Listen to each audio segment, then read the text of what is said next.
오늘은 열매 맺는 좋은 땅, 좋은 마음이라는 제목으로 하나님의 말씀을 전하고자 합니다. 예수님께서는 종종 우리가 알다시피 비유로 하나님의 말씀을 알려주시곤 합니다. 오늘 본문 말씀도 마찬가지로 비유로서 당시의 농경 문화를 빗대어서 하나님의 나라에 관해서 우리가 알아야 될 바를 이렇게 은밀하게 전해주신 것을 알 수 있습니다. 예수님께서 이렇게 비유를 통해서 말씀하신 데는 크게 두 가지 이유가 있는데요. 먼저는 하나님의 나라를 인간의 언어로는 설명하기 어렵기 때문입니다. 이게 무슨 말이냐면 비유를 통해서 말하지 않고는 깨닫기가 어렵다라는 거예요. 가령 예를 들면 이런 사람은 없겠지만 거울을 모르는 사람에게 가서 마치 거울이 이렇게 생겼습니다. 아무리 말을 해도 잘 모르잖아요. 그런데 그 사람의 문화 속에 들어가서 잔잔한 물가에 자신의 얼굴을 비치는 것을 보는 사람이면 마치 거울은 이렇게 잔잔한 물가와 같이 우리들의 모습을 비추어 줍니다 라고 예를 드는 것처럼 이렇게 천국의 그 하나님 나라에 관한 그 언어를 설명하기 어렵기 때문에 우리가 알아듣기 쉽게 알려주시려고 비유를 행했다라는 것이죠. 다음으로는 예수님께서 비유를 하신 이유는 다름이 아닌 예수님의 참된 제자들에게만 알려주려고 하셨기 때문입니다. 13장 11절 말씀에 보니까 예수님을 대적하는 자들에게 천국의 비밀을 알지 못하게 하셨다라고 말을 하시는데요. 왜 그런가 하면 이제 12장 24절에 보니까 그때까지는 많은 이들에게 하나님의 말씀도 전하고 많은 능력도 행했는데 12장 24절에 딱 보니까 바리새인들이 예수님을 이렇게 정죄해요. 바리새인들이 듣고 이르되 이가 귀신의 왕 바알세불을 힘입지 않고는 귀신을 쫓아내지 못하느니라. 그냥 주님의 사역을 인정하는 게 아니라 그것을 적대하고 교만한 생각으로 이렇게 물리치는 것을 보고 주님이 그때부터는 참된 제자, 이 하나님의 말씀을 사모하는 자들에게 알려주시고자 비유하시는 말씀을 볼 수 있습니다. 어쨌든 이러한 비유를 통해서 오늘 말씀을 전해주시는데요. 오늘 본문 말씀은 우리가 너무나도 잘 알고 있는 씨 뿌리는 자의 비유입니다. 아까도 말했듯이 예수님 당시에는 유대인 생활의 농업은 그 생활의 핵심이었습니다. 그래서 유대인이라면 높은 계층의 사람이 아니고서야 누구나 이 씨 뿌리는 일과 곡식이 자라는 과정을 너무나도 잘 알고 있었어요. 그냥 이렇게 집 밖에 나가서 조금만 이렇게 걸어도 바로 밭이기 때문에 누구나 다 이 비유를 쉽게 알 수 있었다라는 겁니다. 예수님 당시에는 지금처럼 어떤 발달된 농기구가 없었기 때문에 보통 농부들이 직접 밭에 이렇게 씨를 흩뿌렸다라는 거예요. 그냥 이렇게 하나하나 심은 게 아니라 마구잡이 흩뿌렸다라는 겁니다. 그러다 보니 좋은 땅에 씨를 뿌리려고 노력은 하지만 그 뿌리는 자가 이렇게 뿌리다 보면 간간히 원하지 않는 땅에 뿌려지기도 한다라는 것이죠. 그래서 당시 문화 속에서 어떠한 땅에 주로 떨어졌고 또 그 땅이 의미하는 바가 영적인 의미하는 바가 무엇인지를 한번 살펴보고자 하는데요. 먼저는 길가입니다. 마태복음 13장 4절 본문 말씀에 보니까 뿌릴새 덜어는 길가에 떨어지매. 이 길가라는 것은 이거예요. 그냥 당시 밭은 경계를 이룰 만한 그 어떠한 것이 없었습니다. 그러니까 울타리도 없었고 그 경계를 지을 만한 담장이라는 것이 없었어요. 그냥 하나의 좁은 길이 있었을 뿐입니다. 그러니까 밭과 밭 사이에는 길이 있는 거죠. 예전에 이제 논두렁이라고 하잖아요. 그 사이에 길이 하나 있는 것처럼 당시에도 그렇게 좁은 길이 있었습니다. 그런데 이 좁은 길이 경계를 이루면서 사람들이 자주 왕래를 해요. 이곳밖에 왕래할 수 없으니까. 그러면서 계속 그 땅이 밟힙니다. 그리고 수많은 사람들이 그 땅을 밟게 되면서 더욱더 견고해지는 거예요. 그래서 이 견고함이 어느 정도냐, 포장도로처럼 더 이상 어떠한 것이 자랄 수 없을 만큼 계속적으로 이렇게 다듬어져 있는 상태라는 겁니다. 그러니까 농부가 씨를 뿌렸다라는 것은 그런 길가에 뿌렸다라는 거예요. 그런 길가에 뿌렸다라는 겁니다. 근데 그러한 땅에 뿌려지니까 당연히 이 씨가 열매를 맺을 수 없을 뿐더러 새들이 와서 먹을 수밖에 없었다라는 거예요. 길가는 마치 그렇다라는 겁니다. 다음은 돌밭인데 마태복음 13장 5절에 보니까 덜어는 흙이 얕은 돌밭에 떨어지매 흙이 깊지 아니하므로 곧 싹이 나오나. 당시 이렇게 그 밭에는 경작지의 상당 부분이 바위에 이게 토양층이 살짝 깔린 형태였다고 합니다. 그러니까 농부가 이 밭을 면밀하게 보지 않아서 그 바위를 걸러내지 않는 한 그렇게 그 바위 위에 살짝 흙만 덮여 있고 그 위에 씨앗이 심겨지는 경우가 있었다고 해요. 그러니까 겉으로 보기에는 씨앗이 잘 자라는 것 같아 보이고 잘 자라고 싹이 나는 것 같아 보이는데, 문제는 어느 때냐? 바로 해가 중천에 떴을 때예요. 해가 이렇게 비추기 시작할 때 뿌리가 더 이상 깊이 내려갈 수 없으므로 수분이 마르는 겁니다. 그래서 그 씨앗은 바로 어떻게 되느냐? 잘 자라는 것 같아 보이지만 결국에는 말라버리게 된다는 것이죠. 이런 돌밭이 있는 거고요. 다음에는 가시떨기 밭입니다. 7절에 보니까 덜어는 가시떨기 위에 떨어짐에 라고 말을 하는데, 이 가시떨기는 쉽게 말하면 잡초예요. 잡초 같은 것이 이렇게 같이 자라나는 것을 의미합니다. 우리가 잘 알고 있다시피 잡초는 굉장히 생명력이 강해요. 당시에도 마찬가지였어요. 생명력이 무척이나 강했고, 그리고 빨리 자라서 이 무성한 잎이 농작물을 가리기 시작합니다. 더 이상 자랄 수 없게 만드는 거죠. 뿐만 아니라 이 잡초가 억센 뿌리를 가지고 있기 때문에 수분까지도 다 빼앗는다고 그래요. 그러니까 그 밭에 이렇게 가시떨기처럼 잡초가 많은 밭은 아름다운 열매를 결코 맺을 수가 없다라는 것입니다. 더 큰 문제는 이 잡초가 처음엔 안 보인다라는 거예요. 그냥 깨끗한 밭처럼 보이기 때문에 좋은 밭인가 보다 할 수 있었다라는 겁니다. 그런데 자라놓고 보니까 이 잡초가 보이기 시작하는 거예요. 그게 문제가 되는 거고 결국은 열매를 맺지 못하게 만든다라는 겁니다. 마지막은 좋은 땅입니다. 우리가 잘 알고 있는 너무 좋은 땅이에요. 덜어는 좋은 땅에 떨어짐에, 이 땅은 엄청난 풍작을 거두는 땅입니다. 정말 농부의 마음을 기쁘게 하고 농부가 원하는 결실을 맺는 땅이라는 것이죠. 새들이 와서 먹을 새도 없고 씨앗이 뿌리 내리지 못해서 햇볕에 타 죽을 일도 없고, 또한 가시떨기와 같이 이 잡초가 방해를 내서 맺지 못하는 경우도 없이 그저 무럭무럭 자라는 그런 땅을 의미한다라는 것이죠. 이러한 땅들을 놓고 주님은 말씀하고 있다라는 겁니다. 그럼 이 안에 들어있는 영적인 의미가 무엇일까요? 공관복음에 보니까 이 시는 무엇보다도 하나님의 말씀이라고 이야기를 합니다. 누가복음 8장 11절에 보니까 이 비유는 이러하니 시는 하나님의 말씀이요, 그리고 씨 뿌리는 자는 하나님의 말씀을 뿌리는 것이라고 말을 해요. 그래서 마가복음 4장 14절에 뿌리는 자는 말씀을 뿌리는 것이라. 그러니까 당시에는 예수님을 나타내는 것이고, 오늘날에는 개개인의 마음속에 하나님의 말씀으로 복음의 씨를 심는 사람을 의미할 수 있겠죠. 그런데 오늘 이 비유는 이 씨앗이라든가 이 씨앗을 뿌리는 사람에게는 초점이 맞춰져 있지 않아요. 이 비유의 핵심은 온전히 땅에 있습니다. 다시 말해 어떠한 땅이 정말 좋은 땅인지, 열매 맺는 땅인지를 말해주고 있다는 겁니다. 왜냐하면 왜 땅에 초점이 맞춰져 있냐면 이 땅이 의미하는 것은 바로 우리들의 마음이기 때문입니다. 한 사람 한 사람의 마음밭이 어떠하느냐를 이야기해주고 있다는 거예요. 그렇기 때문에 씨가 하나님의 말씀은 변하지 않고 그대로고 여전하고 생명력 있고 없고, 그거는 당연히 중요하지 않고 하나님의 말씀 그대로고, 뿌리는 그 하나님의 말씀도 그대로 받아들이는 건데, 그런데 그 씨앗을 받는 나의 마음이 현재 어떠한 마음 상태에 있는가를 이야기해주고 있다는 거예요. 하나님의 말씀을 듣고 있고 하나님의 말씀을 가까이 하고 있는 나의 현재 마음이 과연 좋은 땅, 좋은 마음인지, 아니면 길가와 같고 돌밭과 같고 가시떨기 밭과 같은지를 말해주고 있다는 겁니다. 각각의 밭이 주는 의미가 이렇습니다. 길가와 같은 마음은 완고하고 단단한 마음을 의미해요. 구약 성경에서는 이러한 자들을 목이 곧은 사람이라고 말을 합니다. 잠언에서는 하나님이 없다 외면하며 자기 멋대로 살아가는 어리석은 자라고 표현을 합니다. 즉 다시 말해 거듭된 죄악으로 다져진 마음이며 회개와 죄에 대한 애통, 하나님과 관련된 것에 관심이 없는 마음이에요.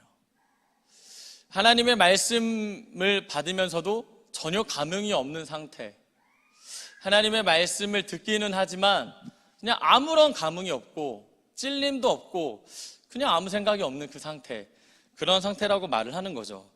그런데 이런 길가와 같은 마음에도 말씀은 주어지기 마련입니다. 아까도 말했듯이 씨가 뿌려지니까 길가 위에도 말씀이 주어져요.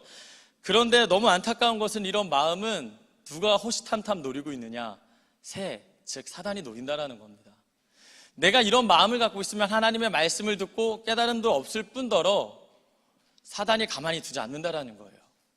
사단이 언제든지 이 말씀에 집중하지 못하게끔, 하나님께 집중하지 못하게끔 그 마음의 은혜를 가로채간다라는 겁니다. 이게 바로 길과 같다라는 거예요. C.S. 루이스라는 작가가 있어요. 그의 저서에 스크루테이프의 편지라는 이야기가 있는데, 이 이야기가 어떤 식으로 전개가 되냐면, 악마가 악마에게 편지를 이렇게 보내는 식으로 이야기가 전개가 됩니다. 그러니까 선배 악마가 후배 악마에게 야, 이렇게 해야지 그리스도인들이 넘어질 거야 라고 말을 해요. 근데 그 가운데 어떠한 표현이 나오냐면, 그 가운데 영국의 어떤 노신사를 예를 들면서 이야기를 합니다. 전반적인 내용이 이거예요. 그 사람이, 노신사가 도서관에 가서 어느덧 하나님에 관해서 궁금증이 생기는 책을 발견합니다. 그리고 하나님은 어떤 분이시지? 하나님에 대한 관심을 딱 가지려고 하는 순간 어떻게 표현하냐면, 마귀가 이렇게 말을 합니다. 야, 잠깐 생각 내려놓고 밥이나 먹어. 점심시간이잖아. 그리고 딱 내려놓게 만들어요. 그리고 밥을 먹습니다. 밥을 먹다가 다시금 하나님의 말씀이 나에게 이렇게 도전을 주는 순간 밥 먹는 데 집중해. 다른 거 생각하지 마. 그런 식으로 이렇게 휘집어 놓는다라는 것이죠.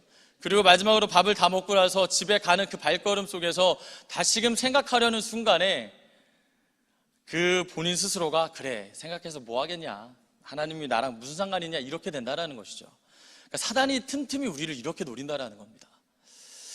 우리가 은혜를 받고 하나님의 말씀을 통해 도전을 받아요. 그리고 하나님의 그 은혜를 묵상하려고 합니다. 그런데 순간 어떠한 생각이 듭니까? 아, 나 이거 급한 일 해결해야 되는데, 아, 이거보다 더 중요한 일이 있는데, 아, 이거보다 내가 먼저 해결해야 될 일이 있다 라는 생각을 집어넣어 준다라는 거예요. 그래서 끊임없이 우리의 마음을 어지럽혀 놓고 길과 같은 마음으로 만들어 놓는다라는 겁니다. 그것을 우리는 조심해야 된다라는 거예요. 다음으로는 돌박과 같은 마음인데, 이 마음은 어떠한 마음이냐? 말씀을 듣고 아주 긍정적인 반응을 보입니다. 근데 어떤 말씀에만 긍정적인 반응을 보이냐? 복과 축복에 관한 말씀에만 긍정적인 반응을 보인다는 거예요. 이내 고난과 핍박이 오는 경우에는 그냥 넘어지는 자라는 겁니다. 이런 사람들은 주님을 통한 은혜와 복은 너무 좋아요. 와, 예수님 믿으면 정말 형통해. 예수님 믿으면 정말 좋아. 이런 말씀은 너무 좋아요. 그런데 예수님을 믿으면 십자가의 길을 걸어야 돼. 진정한 회개의 삶이 필요해. 이런 것은 거부하는 사람들입니다. 오늘날 이런 그리스도인들이 참 많이 보이죠. 하나님의 구원의 기쁨은 너무 좋아요. 하나님의 은혜는 감당할 수 없을 만큼 큰 기쁨이 됩니다. 긍휼함은 우리가 늘 사모하는 거예요. 하지만 회개와 시련, 고난, 십자가 길은 외면하기를 원합니다. 돌박과 같은 마음을 가진 사람들의 특징은 아까 말씀드렸듯이 듣기 좋은 말씀에는 아멘 아멘이에요. 아주 큰 소리로 외칩니다. 그러나 이내 그렇지 않은 십자가의 길을 권유한다던가 그런 고난의 길을 말할 때는 그저 침묵을 일관하는 사람들, 또한 그런 일이 실제 발생했을 때는 낭만과 좌절로 넘어지는 사람들입니다. 이게 바로 돌박과 같은 마음이라는 거예요. 가시떨기 밭과 같은 마음은 온전히 세상 일에 몰두하는 마음입니다. 그러니까 정말 예수님을 좋아한다고 말은 하는데 사실 나의 관심사는 오직 세상이라는 거예요. 그래서 하나님 그 자체를 사랑하고 하나님 그 자체를 좋아하기보다는 하나님 내 일 잘 이루어주세요가 먼저라는 거예요. 세상을 향해서 자기가 갖고 있는 뜻을 품고 이루어 나가는 것이 먼저지 하나님의 뜻이 먼저가 아니라는 겁니다. 세상 일에 온전히 몰두하는 사람들, 그런 사람들의 특징을 두 가지로 말하고 있는데요. 먼저는 세상에 대한 염려가 가득한 사람이에요. 염려가 가득한 사람들. 말로는 주님께 모든 것을 의지합니다. 주님만이 나의 도움입니다. 그런데 막상 돌아서면 세상으로부터 벌어지는 그런 문제와 염려 때문에 끙끙 앓면서 사는 사람들이에요. 제가 사역하다가 종종 이런 친구들을 봐요. 입술로는, 그리고 찬양할 때는 너무 기쁘게 하나님을 찬양해요. 정말 하나님밖에 없는 삶인 것 같아요. 그런데 그들의 삶을 실제적으로 이렇게 이야기를 나눠보고 깊이 있어 보면 그들은 너무 무서워해요. 앞날에 불투명한 미래에 대해서 끙끙 앓고 있고 절망하고 있고 어떻게 해나가야 되는지 그들은 이렇게 외치고 있었습니다. 주님의 은혜가 대단한 것 알고 주님의 위로하심 알겠는데 근데 앞으로 어떻게 살아야 돼요? 주님의 도우심 진짜 하나님 염려하지 않는 거 알겠는데 앞으로 어떻게 살아야 돼요? 전혀 이 말씀이 작용하지도 않고 염려와 근심 때문에 세상에 집착하는 사람들, 이런 사람들을 가시떨기밭과 같은 사람들이라 하는 것이죠. 다음으로는 전적으로 세상의 유혹에 빠져 있는 사람들입니다. 세상의 즐거움, 돈, 경력, 명예, 성공, 육신의 정욕에 따라 사는 사람들이라는 것이죠. 아까도 말했듯이 입술로는 주님이 너무 좋아요. 그런데 실제로는 나는 주님보다 세상이 더 좋아요 하는 사람들이라는 겁니다. 입술로는 나는 주님밖에 없어요. 주님이 전부예요. 주님 한 분만으로 만족할게요. 그런데 속내로는 주님, 그런데 솔직히 이것도 필요해요. 이거 안 들어주시면 저 안 돼요. 주님 이거 없으면 저 살 수 없습니다. 세상에 집착하는 사람들이라는 겁니다. 하지만 좋은 땅에 뿌려졌다라는 것은 단 한 가지로 설명이 됩니다. 하나님의 말씀을 듣고 깨닫고 행하는 사람이에요. 그냥 깨닫는 것이 알았다 이게 아니라 그 깨닫는 것의 의미를 깊이 파보면 그것을 행하는 사람인 거예요. 진짜 부모님이 나를 사랑한다는 사실을 딱 깨닫는 순간 그 아이의 태도가 변하잖아요. 그것처럼 하나님의 이 놀라운 은혜를 알게 된 사람들은 깨닫고 나서 삶이 변하는 거예요. 삶이 이전과 같지 않고 변화되고 그 삶이 주님을 닮아가고 그 삶이 온전히 주님을 나타내는 삶을 살게 된다는 겁니다. 이게 바로 좋은 땅에 뿌려졌다라는 그 의미라는 것이죠. 여러분은 과연 이 네 가지의 밭 중에 지금 현재 어떠한 상태에 있습니까? 여러분들은 지금 어떠한 마음을 가지고 계십니까? 저는 이곳에 있는 모든 분들이 좋은 땅, 좋은 마음이 되기를 축복합니다. 정말 그렇게 되기를 바랍니다. 하지만 만약 그렇지 않다면, 좋은 땅, 좋은 마음이 아니라면 오늘 이 순간 하나님 앞에 구하길 바랍니다. 하나님, 나를 변화시켜 주시옵소서. 무엇보다도 우리 삶의 기쁨이 되는 것은 우리의 주인 되신 하나님은 언제나 우리의 삶이 변화되기를 원하신다는 거예요. 내 마음이 이렇다면 개간시켜 주시기를 원하시는 분이, 변화시켜 주시는 분이, 뒤엎어 주기를 원하시는 분이 하나님이라는 겁니다. 내가 먼저 원하는 게 아니라 하나님이 먼저 원하신다는 거예요. 그렇기 때문에 그 소망과 믿음 가지고 하나님께 아뢰기만 하면 우리의 마음이 온전히 변화된다는 것입니다. 그 소망을 품고 하나님 앞에 기도하고 그 도움을 구하시는 여러분 되기를 축복합니다. 그러면 좋은 땅, 좋은 마음밭이 되기 위해서 우리가 하나님 앞에 어떠한 도움을 구해야 될까요? 세 가지를 여러분들에게 말씀드리고자 합니다. 첫 번째는 회개하는 마음을 구하십시오. 회개하는 마음. 주님께서 천국을 비유로 말씀하시기 전, 예수님의 공생애가 처음 시작되기 전에 예수님이 외쳤던 말씀은 회개하라, 천국이 가까이 왔느니라예요. 회개로부터 시작이 됩니다. 좋은 땅은 개간된 땅이고 나쁜 땅은 개간이 필요한 땅일 뿐입니다. 나의 삶이 죄로 인해 망가지고 또한 죄로 인해 굳어져 버린 이 마음을 하나님께 아뢰고 기도하는 여러분 되기를 원합니다. 간절한 마음으로 하나님 앞에 엎드려야 한다는 것이죠. 죄로 묻어진 마음을 회개함으로 우리는 회복해야 된다는 것입니다. 당연하게 죄를 지으며 살아갈 것이 아니라 더 이상 하나님의 마음을 아프게 하지 않고 회개의 삶을 살아가야 된다는 것이죠. 탕자의 이야기가 있습니다. 너무 잘 알고 있는 이야기죠. 간절한 마음으로 아버지는 탕자를 기다립니다. 그리고 아버지는 정말 기쁜 마음으로 그 탕자를 받아주세요. 그런데 이 이야기 속에서 신기하게도 우리는 인간의 생각을 좀 접목을 시킵니다. 그러니까 예를 들면 이런 거예요. 죄를 잘 저지르는 사람들, 많이 저지르는 사람들은 이렇게 얘기합니다. 탕자가 한번 그렇게 죄를 저지르고 다시 어긋난 길로 안 갔잖아요.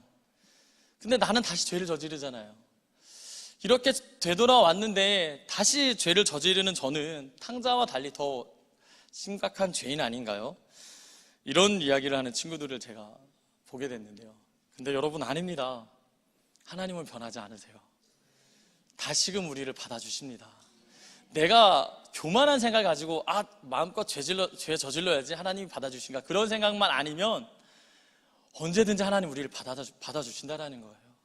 내가 회개하기만 하면, 내가 그 앞에 엎드리기만 하면 하나님은 언제나 우리에게 긍휼을 베풀어 주신다는 겁니다. 그렇기 때문에 우리 마음이 자신감을 얻고 믿음으로 주님 앞에 엎드릴 수 있는 거예요. 회개하는 마음이 지금 당장 필요합니다. 너무 무뎌지는 순간이 있어요.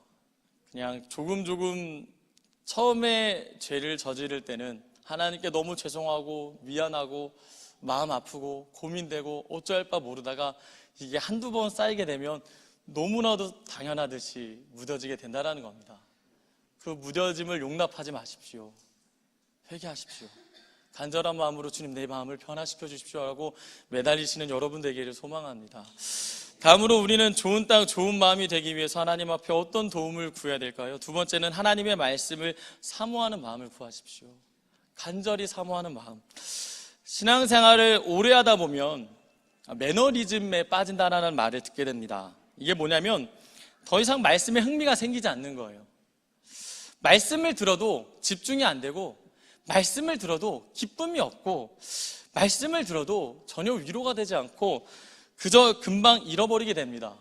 심지어는 나에게 주시는 말씀인데 불구하고 속으로 저 말씀은 저 성도가 들었어야 되는 거야. 이 말씀은 그 성도에게 꼭 필요한 거야. 근데 아니라는 거예요. 우리에게 정말 주시는 말씀인데도 신앙생활을 하다 보면 나도 모르게 무뎌진 마음속에서 이렇게 된다라는 것입니다.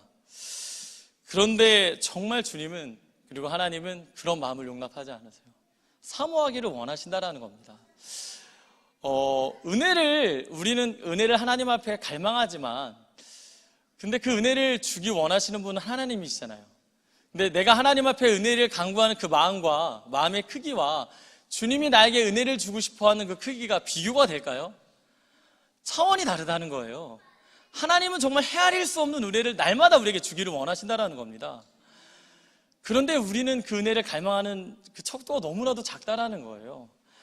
아까도 말했듯이 죄를 짓는 것을 당연하게 여기는 것처럼 내가 주님 앞에 말씀을 사모하지 않는 것을 당연하게 여기는 경우가 너무 많습니다. 오늘은 피곤하니까 말씀의 은혜가 안 돼. 오늘은 내가 원하는 말씀이 아니니까 은혜가 되지 않아. 오늘은 아무 감흥이 없으니까, 기쁨이 없으니까 나는 은혜가 되지 않는 말씀이야. 근데 여러분, 아까 말했듯이 씨와 뿌리는 자는 아무 상관이 없습니다. 그 말씀을 듣는 내가 문제라는 거예요. 동일한 예배 시간이고 동일하게 하나님이 역사하는 자리며 하나님이 영광 받으시는 은혜의 자리라는 겁니다. 그런데 누구는 은혜를 받고 누구는 은혜를 받지 않아요. 근데 은혜를 받지 않는 사람이 나라면 문제가 누구에게 있다는 겁니까? 나에게 있다는 거예요. 나에게. 그러니까 하나님 앞에 다시금 사모하는 마음을 구해야 된다는 겁니다. 사모함이 없다라는 것을 정말 당연하게 여기지 마십시오. 내가 말씀을 왜 이렇게 사모하지 않지? 내가 왜 그냥 왔다 그냥 가지? 이러한 것들을 결국 그냥 놓아서는 안 됩니다. 오늘 이 시간 다시 구하십시오. 아까 말씀드렸듯이 회개하는 마음을 구하고 그 회개와 더불어 사모하는 마음을 구하시길 바랍니다. 하나님, 나에게 주는 말씀 내가 붙들게 하시고 이 말씀 안에 살게 하여 주시옵소서라고 여러분 하나님 앞에 엎드리는 여러분 되기를 소망합니다. 김용희 선교사님의 복음을 영화롭게 하라라는 책이 있어요. 근데 그 책에 이렇게 말씀하고 있습니다. 마음에서 하나님을 밀어내면 거기에는 반드시 다른 대상이 들어서게 된다. 주님은 예배소 교회를 향해 너의 처음 사랑을 버렸느니라 라고 책망하시고, 그러므로 어디서 떨어졌는지를 생각하고 회개하여 처음 행위를 가지라라고 말씀하십니다. 그리고 이어서 쭉 이 선교사님이 하는 말이, 그렇게 하나님을 향하던 것이 하나님이 아닌 다른 어딘가를 향하게 되었다면 우리의 목마름과 사모함이 향한 곳, 그곳이 어딘지를 살펴보아야 됩니다. 그러니까 다시 말해, 내가 사모함이 없어졌다라는 것은 그냥 사모함이 없어진 게 아니라 나의 사모함의 대상이 달라졌다라는 거예요. 예전에는 예수님을 전적으로 사모했다면 그 사모함이 세상을 향하고 나를 향했기 때문에 주님을 향한 사모함이 사라졌다라는 겁니다. 그러니까 간구하기 시작해야죠. 더 이상 당연하게 여길 것이 아니라 나의 사모하는 것이 예수 그리스도가 돼야 된다는 겁니다. 주님이 돼야 된다는 거예요. 그 마음을 하나님 앞에 구하는 여러분 되기를 축복합니다. 끝으로 우리는 좋은 땅, 좋은 마음이 되기 위해서 하나님 앞에 어떠한 도움을 구해야 될까요? 세 번째로는 하나님의 말씀을 듣고 순종하는 삶을 구하십시오. 회개하고 사모했고 그 말씀에 깨달음이 있었으면 깨닫고 좋다, 은혜롭다, 이게 아니라 그 깨달음 바대로 살 수 있는 여러분이 돼야 된다는 겁니다. 순종의 삶이 우리에게 필요하다는 거예요. 김길 목사님의 시험을 당하거든 이라는 책이 있어요. 그 책에 마지막에 보면 이렇게 나옵니다. 열매는 하나님의 뜻을 경험하는 것입니다. 하나님의 말씀을 따라 순종하는 마음으로 움직이면 열매, 즉 하나님의 말씀이 실현되는 것을 경험할 수 있습니다. 하나님의 말씀을 순종하는 것으로부터 열매가 맺히는 거예요. 더 이상 여러분들의 신앙을 있는 지금 그대로 내버려 둘 것이 아니라 아까 말씀드렸듯이 회개하고 또 사모하는 마음으로 또 순종하고자 하는 마음을 강구함으로 개간시키고 변화되는 삶을 추구하시기를 바랍니다. 말씀을 마치고자 합니다. 지금 내가 어떤 상태인지는 그렇게 중요하지 않아요. 더 중요한 것이 있다면 그 마음의 상태가 변화돼요. 원래 지금 좋은 땅을 유지하고 있는 분들은 계속 그 상태 그대로, 그렇지 않는 분들은 그렇게 변화되는 것을 추구해야 된다는 것입니다. 그게 가장 중요한 것인데요. 오늘 말씀을 통해서 여러분들이 하나님 앞에 회개하는 삶, 그리고 하나님의 말씀을 다시금 회복하여 간절히 사모하는 삶, 그리고 그 말씀이 나를 움직여서 순종하는 삶을 살 수 있는 여러분들 다 되기를 주님의 이름으로 축복합니다. 기도하겠습니다.